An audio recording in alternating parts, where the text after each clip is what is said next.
बिस्मिल्लाहिर्रहमानिर्रहीम, अस्सलाम वालेकुम व्यूअर्स, मैं हूं फारूक जोहरी और आप देख रहे हैं दी स्टोरी विद राना अजीम।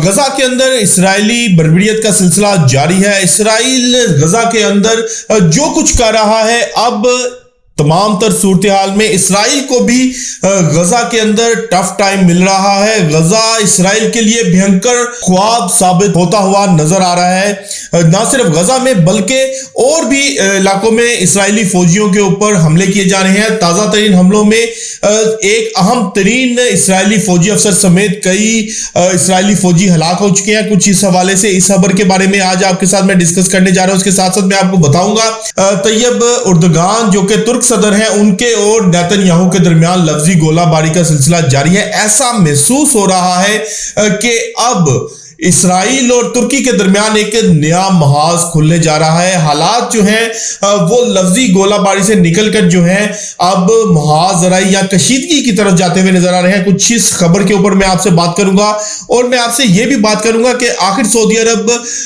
को और दूसरे अरब ममालिक को अब अमेरिका से निकलकर अपने दफा के हवाले से फैसले करने पर क्यों जो है वो मजबूर होना पड़ रहा है। अमेरिका ने इस्राइल के दफा के लिए ईरान और इस्राइल तनाजे में कितनी भारी रकम सिर्फ इस्राइली डिफेंस के ऊपर खर्च की थी, यह भी आज के मैं व्लॉग में बताऊंगा। और बिजनेस इनसाइडर की एक रिपोर्ट है, इस हवाले से भी मैं आपको आज के व्लॉग में बताऊंगा। और अमेरिका ने 2018 में भारत को जो रियायत दी थी वो रियायत भी वापस ले ली गई है।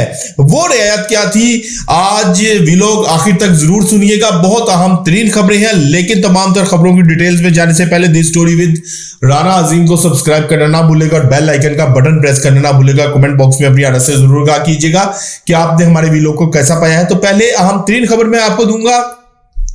गजा में इस्राइल की जुल्म और बर्बरियत का सिलसिला जारी है। पिछले 5 रोज में जो स्ट्राइक्स की गई हैं उसमें तकरीबन 1200 से ज्यादा फलस्तीनी शहीद हो चुके हैं और कई हजार फलस्तीनी इन स्ट्राइक्स के नतीजे में जख्मी हैं। लेकिन गजा जो समझा जा रहा था कि इस्राइल के लिए तर्न वाला साबित होगा, लेकिन अब तक गजा में इस्राइल को शदीद तरीन मुज़ाहमत का सामना है। ताज़ा तरीन इस्राइल के ऊपर हमलों में 4 इस्राइली फौजी हलाक हो गए हैं। रफा में यह हमला किया गया था। इस हमले में जो 4 इस्राइली फौजी हलाक हुए हैं उनमें एक कंपनी कमांडर भी शामिल है, इस्राइली कंपनी कमांडर है जो कि इस हमले में हलाक हुआ है। ना सिर्फ रफा में यह हमला किया गया है बल्कि शुमाली गजा में भी इस्राइली फौजियों के ऊपर एक हमला होता है जहां पर स्कोर 2 रहा, 2 इस्राइली फौजी हलाक हुए। जबकि उर्दन और इस्राइल के जो बॉर्डर है उसके ऊपर भी इस्राइली फौजियों के ऊपर हमला हुआ जिसमें 2 इस्राइली फौजी हलाक हुए और मुतअद्दिद जो है उनके जख्मी होने की इतलात भी है। और इसके साथ साथ हौसियों ने भी इसराइलियों के नाक में दम किया हुआ है। ताजा तरीन हमले में हौसियों का एक ड्रोन जो है वो इंपैक्ट हुआ है। इलात पर हमला किया गया जिस पर इंपैक्ट की जो है वो इतलात है, फुटेजेस भी सामने आई हैं। इस्राएली जो एयर डिफेंस सिस्टम था वो इस ड्रोन को रोकने में नाकाम रहा और ये ड्रोन अपने जो है हदफ पर स्ट्राइक की है, जिसके नतीजे में भी इस्राइल का नुकसान की जो है वो इतलात है। यानी कि अब ओवरऑल मैंने एक आपको सूरत हाल बताई है कि इस तमाम सूरत हाल में गजा इस्राएली फौज के लिए भयंकर ख्वाब बन चुका है।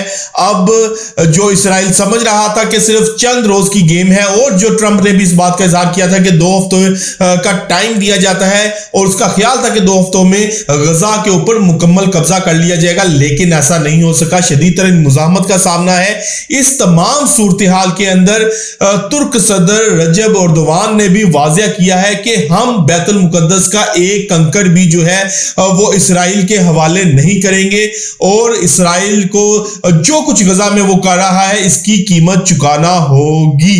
अब नेतन्याहू भी तुर्क सदर को मुखातिब करके मुसलसल धमकियां दे रहा है और कह रहा है कि हम बैतुल मुक़द्दस के ऊपर हर हाल में कब्जा अपना जो है वो कर रहेंगे और बैतुल मुक़द्दस को मुकम्मल तौर पर जो ग्रेटर इस्राइली मंसूबा है उसके मुताबिक लेकर चलेंगे।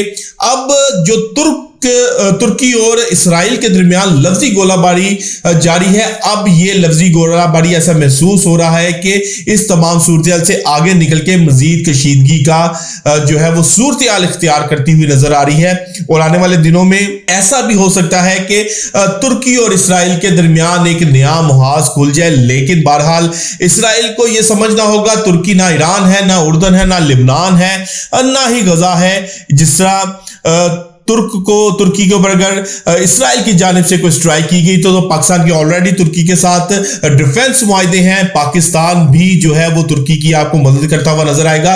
बहरहाल तुर्की के ऊपर अगर कोई जारहाना इकदाम किया जाता है तो ये जारहाना इकदाम इसराइल के लिए एक डरावना ख्वाब साबित होगा। अब व्यूअर्स एक बहुत अहम तरीन मैं खबर आपके साथ डिस्कस करने जा रहा हूं कि आखिर अरब ममालिक को अमेरिका से निकलकर दूसरे ममालिक के साथ डिफेंस जो एग्रीमेंट्स है उसकी करने की क्या जरूरत पेश है। यह खासतौर पर पाकिस्तान सऊदी अरब का जो एक डिफेंस एग्रीमेंट हुआ है इस हवाले से भी मैं बात करूंगा कि ये डिफेंस एग्रीमेंट जो है वो खिते में एक गेम चेंजर साबित होने जा रहा है। अमेरिका जो कि जिसने ठेका लिया हुआ था अरब ममालिक के दफा के हवाले से, लेकिन जब कतर के ऊपर इसराइली स्ट्राइक होती है तो तमाम अरब ममालिक लरज उठे अपने डिफेंस को लेकर। उनका ख्याल था कि अमेरिका कतर जो कि अमेरिका का सबसे अहम तरीन इत्तेहादी है और कतर के पास जदीद तरीन अमेरिकन असला भी है, अमेरिकन डिफेंस सिस्टम भी है, वो भी इस मौके पर कुछ ना कर सका। और कहा यह भी जा रहा है कि वो डिफेंस सिस्टम जब इसराइल ने स्ट्राइक की तो इनएक्टिव था, एक्टिव नहीं था। अब सऊदी अरब ने पाकिस्तान के साथ एक मुआहिदा किया है, डील की है, एक पर हमला जो है दूसरे मुल्क पर भी हमला तस्वुर किया जाएगा और ये पाकिस्तान को शर्फ हासिल हुआ है कि हम जो है मक्का और मदीना की जो है हिफाजत करेंगे, दिफा करेंगे और ये शर्फ कोई छोटा शर्फ नहीं है। इसके साथ साथ बिजनेस इनसाइडर की एक रिपोर्ट है उसको भी मैं डिस्कस आपसे करूंगा कि ईरान के साथ जो 12 दिन की जंग के दौरान अमेरिका ने इसराइल की हिफाजत के लिए सिर्फ थर्ड के इंटरसेप्टर मिसाइल्स के ऊपर $500 मिलियन खर्च कर दिए हैं। 12 दिन में $500 मिलियन सिर्फ इसराइल की हिफाजत के लिए अमेरिका की जानिब से खर्च किए गए थे। जबकि ऑन द अदर हैंड अगर देखें कि इसराइल जब कतर के ऊपर स्ट्राइक करता है तो यही अमेरिका मुकम्मल तौर पर खामोश नजर आता है। यानी कि एक मुस्लिम मुल्क और अगर एक इसराइल या फिर अरब मुल्क में से किसी एक को अगर चुनना पड़े तो अमेरिका डेफिनेटली जो है वो इसराइल को चुनेगा। और अब ये अरब ममालिक को भी समझ आ चुकी है और जो मार्का हक में जो ऑपरेशन बनियान मरसूस में पाकिस्तानी फोर्सेस ने जो किरदार अदा किया, जो कामयाब तरीन ऑपरेशन किया गया और मार्का हक में फतह हासिल की, अब दुनिया भी जो है वो पाकिस्तान के डिफेंस को बहुत इज्जत की निगाह से देख रही है और पाकिस्तानी के साथ डिफेंस मुआहिदे करने के लिए अरब ममालिक जो है वो मजीद ममालिक भी इस जो पाकिस्तान और सऊदी अरब के दरमियान डिफेंस मुआहिदा हुआ है उसमें शरीक आने वाले दिनों में होंगे। और इस तमाम सूरत हाल में पाकिस्तान जो है मिडिल ईस्ट में अब एक गेम चेंजर साबित होता हुआ नजर आ रहा है। इसके साथ अब एक आखिरी खबर में आपके साथ डिस्कस करने जा रहा हूं कि अमेरिका ने भारत को जो रियायत दी थी वो खत्म कर दी है। वो रियायत क्या थी? अमेरिका ने 2018 में चाबहार जो पोर्ट थी जो कि ईरानी पोर्ट है उसकी डेवलपमेंट पर इंडिया पर कहा था कि हम पाबंदियां आयद नहीं करेंगे। अब जो रियायत दी गई थी वो 29 सितंबर तक जो है वो खत्म हो रही है।